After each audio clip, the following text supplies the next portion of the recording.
This time we will craft a reversible, lockable stairway. Stay with me.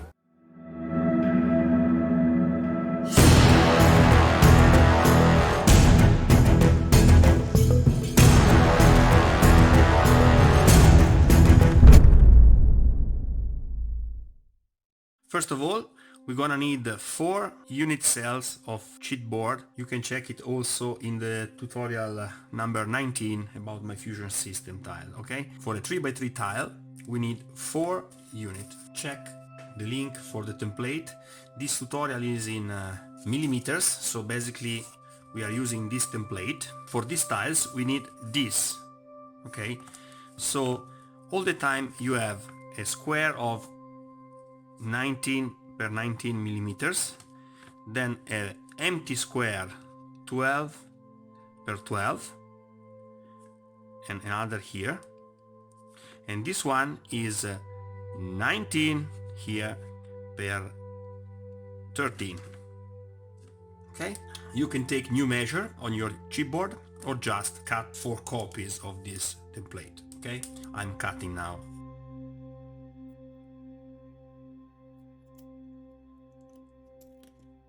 As you can see here, I have already cutted a couple of 3x3 tiles. In my case, these are 7mm thick. So now it's very important that we decide before proceed what will be the look of our tiles. So I measure 2.5 and mark, 5 and mark.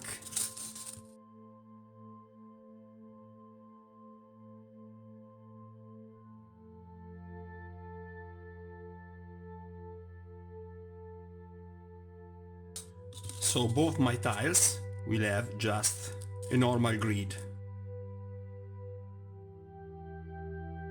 Now we're gonna choose which one will be the bottom one without the stair and which one will have the stair. So I choose this one to be my bottom, okay? For the next step, you can check also my tutorial number 4 about a wood grain technique for cutting very thin slice of foam. I suggest you to use, by the way, the Proxron.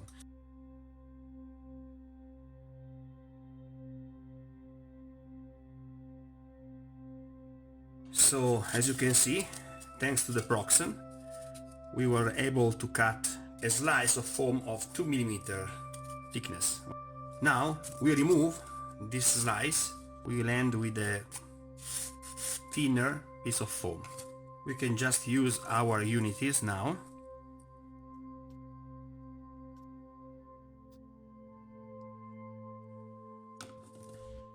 As you can see, we form an empty square in the center of our tile.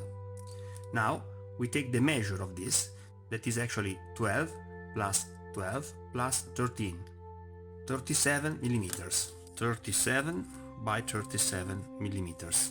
I have this piece of chipboard, so I mark 37, measure twice, cut once. Now we cut that.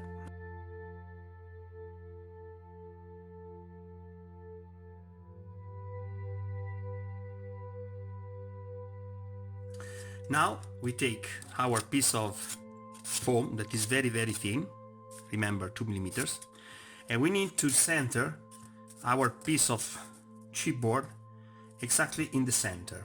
There are 2 ways to do that. The simple one is to trace the diagonals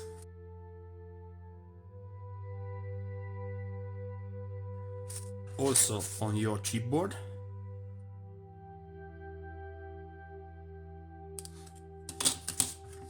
And those will coincide perfectly just in one point that is actually our center, okay? Like that. Simple and easy.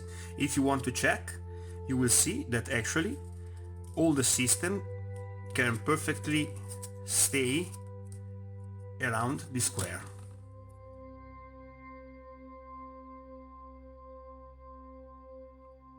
Voila. We need to take the thicker part that remains Remember, this was our bottom now. Okay, so this thin slice we don't need for now, and we need what remain of our piece of foam, and we need to mark diagonals.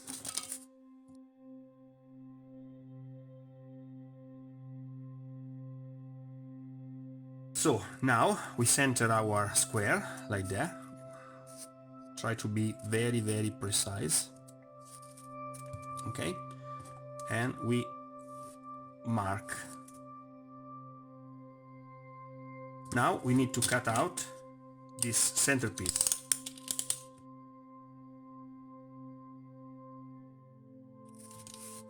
Take your time. We have our 4 unities, a piece of cardboard, a same dimension piece of foam, a slice of our tile, that will be the reverse tile basically, without the stair, and a frame. We're gonna measure around 12 millimeter and mark, 12 millimeter and mark, around 12 millimeter and mark, and 12 millimeter and mark.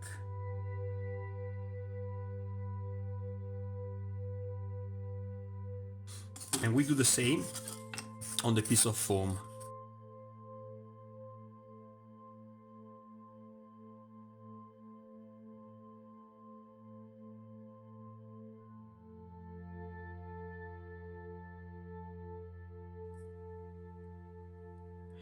We join the dots like that, and we cut one of these pieces, okay? Just one. I like this rapid glue. It's like tacky glue but a little bit stronger. So first of all we need to attach on the thin slice of foam our chipboard piece, okay?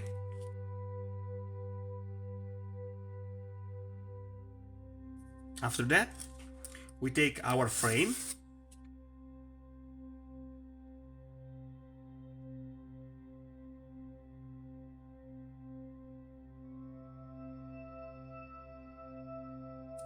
now we are ready for our fusion tile system. You can also watch my previous tutorial.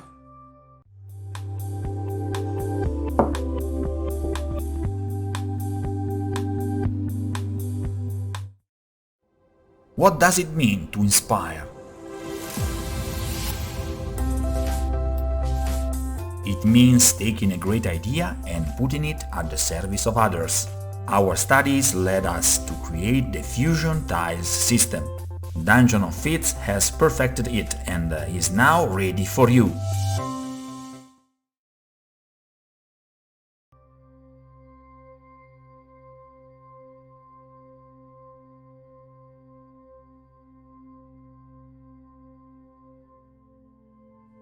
Be sure that your pieces are perfectly aligned. We leave this piece like that for now. Now we need to concentrate ourselves on the top piece. In this piece we will have the entrance for the stair. Basically we need to measure 19 millimeters from one corner, 90 millimeters from the other one. We will join the dots, but pay attention, don't cross this square, okay? Trace the line just on the first 2 squares. Now we need to remove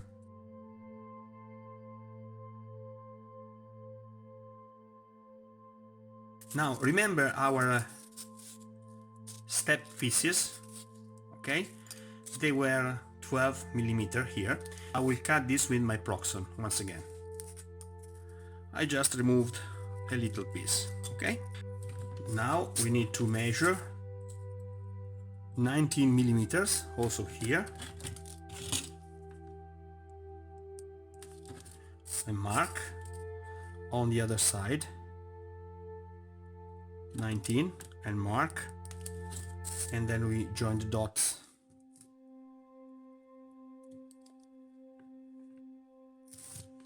always measure twice and cut once. Okay, so this is our final step. That is actually the first one. Now we have all what we need.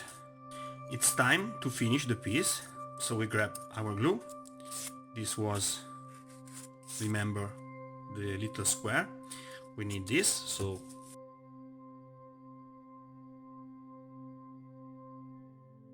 as you can see, since our system has the same thickness of the little piece of cardboard that we have on the bottom, now the tile is perfectly flush and we have the bottom here. The main frame. As always, don't use hot glue here. You don't need extra thickness on your piece. Please pay attention. If you don't have an airbrush, before mount this piece, I want to show you, you need to color in black the bottom part. Okay, so you need to put black there if you don't have an airbrush. With an airbrush it's very easy to reach also that point without too many problems. Okay, as you can see, I like the effect that this piece actually cover a little bit the end of the stair, so you have the sensation that the stair actually is going somewhere down. Now we need the thinner step.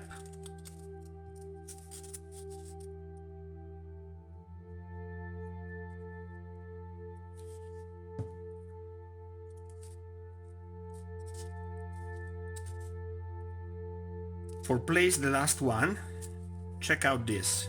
You don't need to put the glue in your empty spaces, so put the glue just on the chipboard, like that. Okay? And for be sure, an extra glue on the sides. Now I'm using the tin foil technique for add some texture to my tile. Check several times before it dries that your alignment is very nice, okay? Be sure of that. Of course, we can add some cracks. I like cracks. Then, only at the end, with the thermo cutter, we mark the main grid.